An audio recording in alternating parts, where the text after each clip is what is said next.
Mana Istanbuldasizlar, ko'p futbolga boradigan bo'lib qoldinglar. Oxirgi marta mana klub a'zolari kelganda ham futbolga borishdi. Bashakshahar sport klubini futboliga. U yerda nega ikkita o'zbek o'g'lonni to'p tepyapti. Biri Eldor Shomurodov, ikkinchisi Abbosbek Fayzullayev.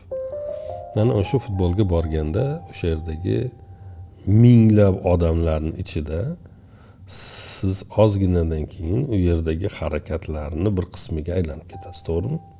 Men bu yerdagi to'polonni aytmoqchiman. U yerda minglagan odamlar bor, 50 ming, 60 ming, bilmadim qancha. Baqirishlarni bir qismiga aylanib ketadi sizni ovozingiz, qo'llaringiz u yerdagi qo'llarni bir nimasiga va hatto kayfiyat ham bir qism yutqizayotganlar xafa bo'lgan sari siz ham qo'shilib u jamoa taraf bo'lsangiz xafa bo'lishni, xursand bo'lsa siz tarafdori bo'lgan jamoa siz ham xursand bo'lishni istaysiz. Bu qachongacha davom etadi? O'yin tugab uyga kelib yumshoq o'rindiqqa o'tirganingizda u narsa to'xtaydi va borgan sari u nimadan uzoqlashib uxlab qolasiz va ertalab turganingizda haqiqiy sardorga aylanasiz. Agar ortiqcha fanat bo'lib yana davom etmasa u narsa to'xtaydi. Hayot xuddi shundaydir.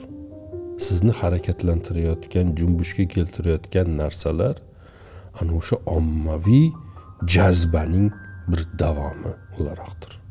Faqat imtihonda va qabrda bu ommaviy jazba yordam bermaydi.